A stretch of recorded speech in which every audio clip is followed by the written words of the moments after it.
is Antic, the Atari 8-bit podcast.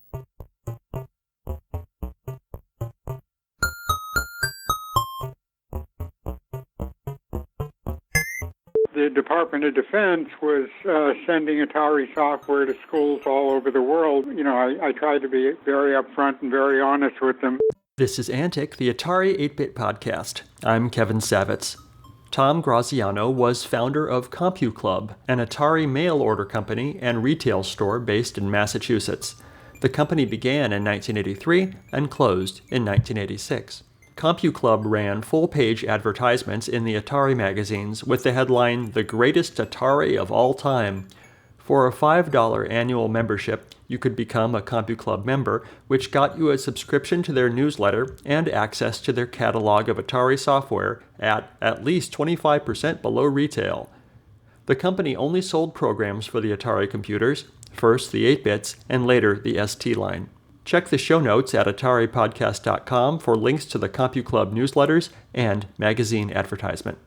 This interview took place on October 13, 2016.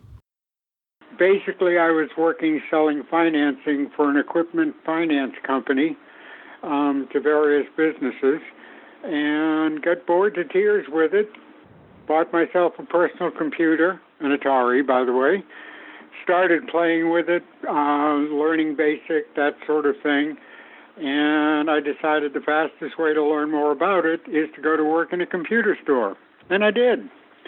The problem was the store was like all the other stores in my area. They had Commodores, they had Apples, they had an Atari, which means they carried 4 or 5 pieces of software for the Atari and hundreds for the rest of the computers that they carried. Mm-hmm. That was pretty frustrating. So I thought about it and realized that I was probably not the only one with the problem and decided to open a mail order business that sold exclusively Atari software. There were hundreds of titles, it's just no one knew about most of them. Sure. So I met with the Atari rep. He, pulled me aside and told me a little about this new Wonder machine using the 68,000 processor called GEM that was due out in 6 or 8 months, that was in the labs and used, oh my God, a mouse.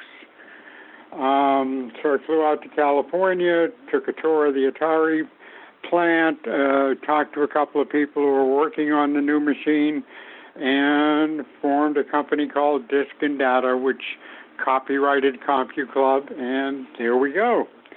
Basically sold every title that we could find that was made for Atari, wrote reviews on a newsletter that we sent out to all of our customers, wound up sending actually quite a bit of software to some organization called the United States of America, Department of Defense. They had computers in the schools that were being run in bases overseas for the people who were stationed there. And I'm happy to say we converted about 30% of those schools to Ataris. Wow. And things were going great. The new Atari came out. It had a mouse. It was graphic. It was fun to use and was darn powerful. And then, unfortunately, I had a run-in with a company called Bell Telephone, or whatever AT&T, sorry, in publishing their directories for their information operators. And back then, everybody used information because the Internet was a strange, dark, and mysterious place that not many people could get to. They inadvertently published my phone number as the phone number for another company.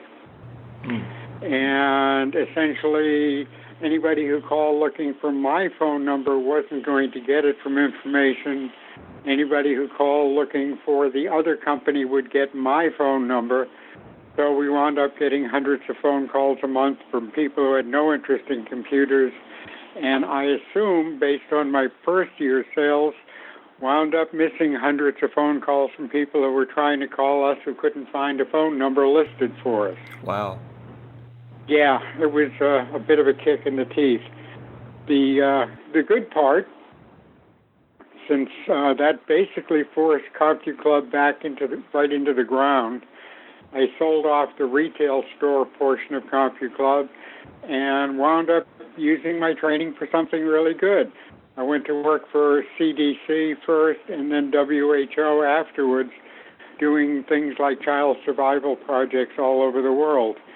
And what they would do is get a team of 4 or 5 or 6 doctors, plus me, and say, okay, go to Nigeria. Nigeria has no internet, it has no nationwide phone system, it has 90 million people, and enough refrigeration in the entire country to refrigerate medicines for maybe 10,000 of those 90 million. Figure out how we're going to efficiently distribute drugs. So I would land in the country with the doctors, we'd sit down, do a little needs assessment, and then I would have 3 or 4 weeks sitting in a hotel room writing software on an Atari, because that's what I carried in those days. Wow. And, we wound up using fold-up umbrella reflectors that would reflect onto a satellite and then back down to, in the case of Nigeria, Lagos, which was the capital. And someone would sit there, run the software that said, okay, we have an epidemic of this here, and looks like an outbreak of that over there. So let's take what we have for supplies, and this is how we'll divide them, and that sort of thing. So a little game computer led me into a much larger world. Wow. Nice. Yeah, that's what I said. Cool. And when I get up in the morning. Uh-huh. Sorry? When you get up in the morning? That's exactly what I said. Get up in the morning, look around and say, where the heck am I? What country? It was basically all the countries in South America and almost every country in Africa. Wow. It was developing countries, obviously.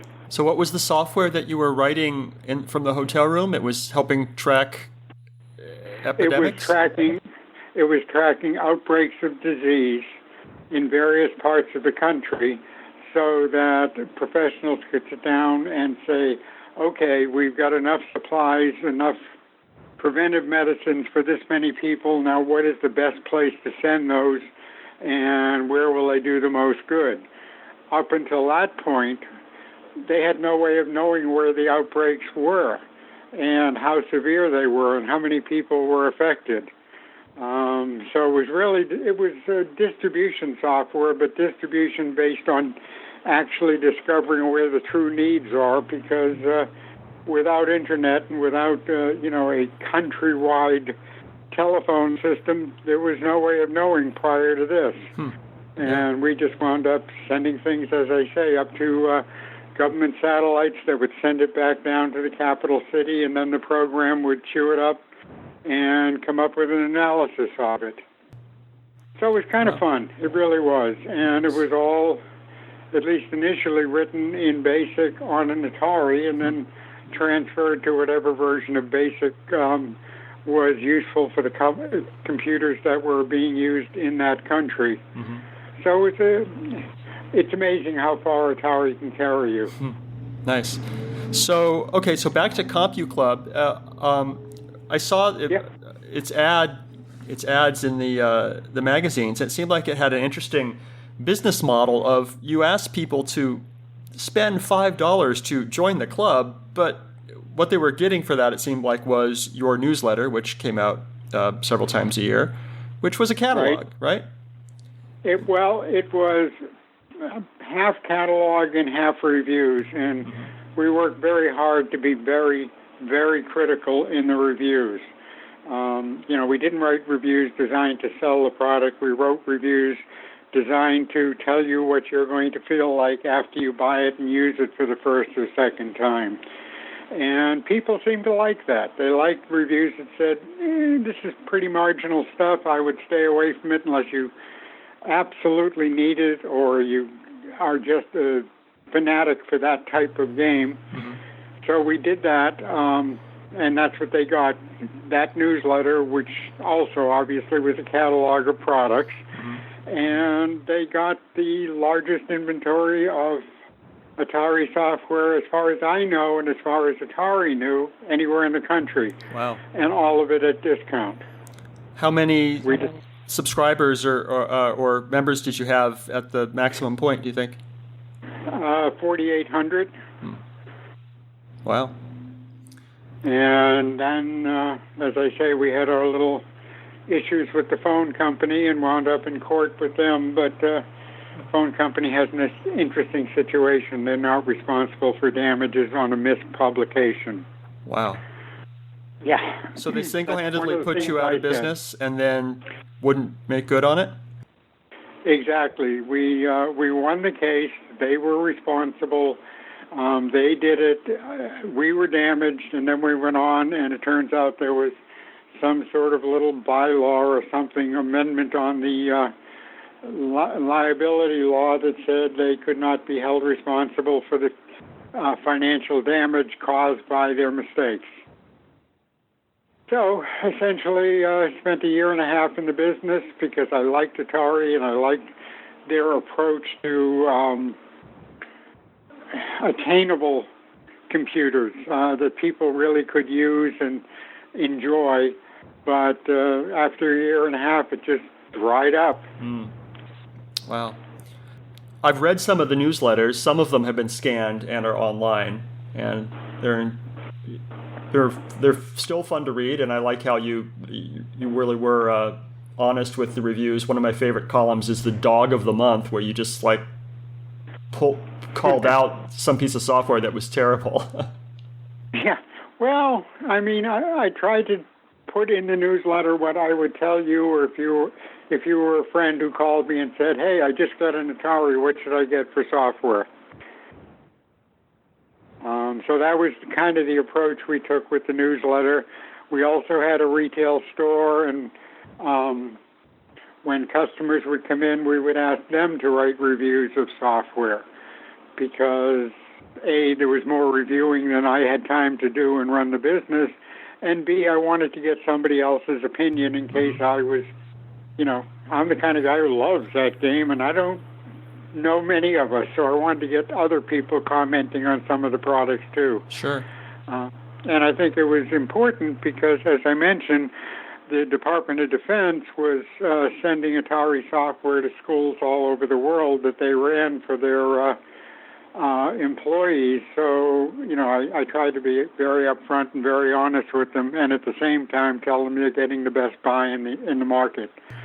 A low-cost machine, low-cost software, but software that does what it's supposed to do, or machines that let you do whatever it is you want to do. Well, so your retail store was in Massachusetts somewhere? Yep. I had a little retail store in Massachusetts with essentially it was the front office section of a fairly large warehouse that we used to ship our products out of. Wow. So you must have been sitting on a lot of inventory. How did you manage that, and how did you keep the prices, as you say, so much lower than most other stores would have?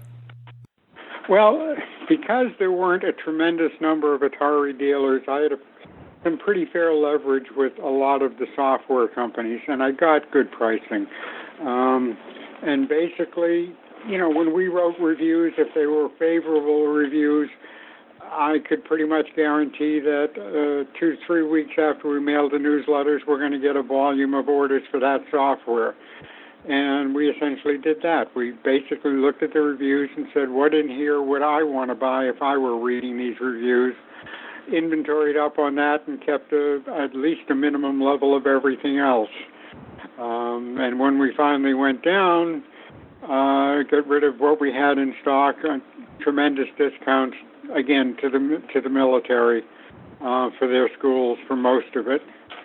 But, it was a business, and it had its ups and downs. The biggest up was I was working with a product that I actually enjoyed working with and talking about and writing about because it was the way I got into computers. In the end, I wound up, my last job was as a consultant for IBM. And all of that 30-plus years of being in IT all stems from playing with an Atari. Wow. Awesome. Um, Tell me about, you said you went out to California to visit the Atari plant. Any stories or memories there? That sounds super interesting. Well, no, they were pretty closed-mouthed. The sales rep apparently had said much more than he was supposed to say when he told me about the new machine that was in development. So when I got out there, I got to walk past the door that was closed, behind which they were developing the new machine. But basically, just no, there isn't anything particularly interesting about it. I was a dealer coming out to visit the manufacturer and sit down with them and talk about terms. And oh, by the way, I've heard about this. Well, we can't really talk about that yet. I think they had their initial release in February of, what was it? 86, I think. And they went to market in October of the same year. So we did get the machine a little bit early. We got one of the initial models that was released at the beginning of the year to get feedback to Atari before they opened the doors and announced the machine to the world.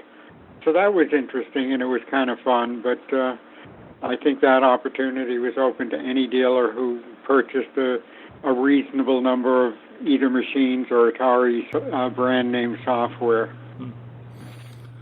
So I mentioned that some of the newsletters have been scanned and are online. I was wondering if you have any others, if you have a collection of them. I would love to be able to scan the ones that are not online yet.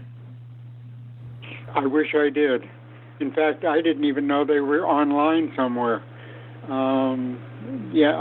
Unfortunately, the only thing I have from the CompuClub days other than financial documentation is memories. I didn't save any of the newsletters or any of that sort of thing. Wow. What do you do today?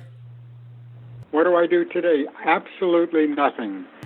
I'm retired. I'm 70 years old now. So basically, I'm sitting in front of my computer, not an Atari now, one I built myself.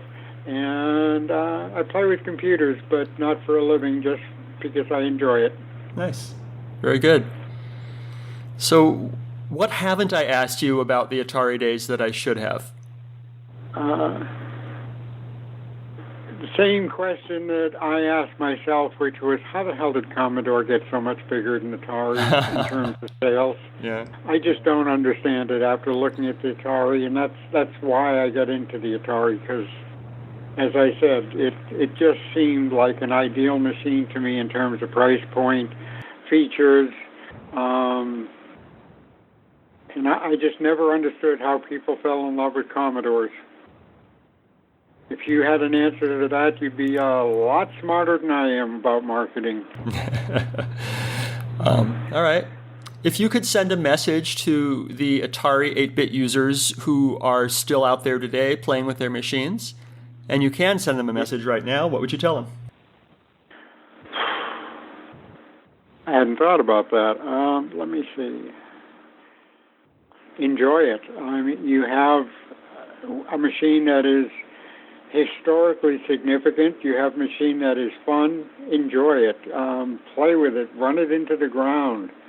I wish I could say I have an old cache of software somewhere that I could send you, but I don't.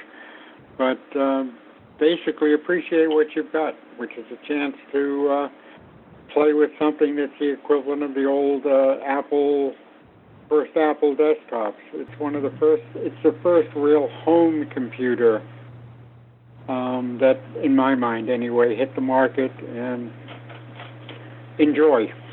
Awesome. Nothing too profound, I'm afraid. That's all right. That's all right. Thank you, Tom. You have a good day.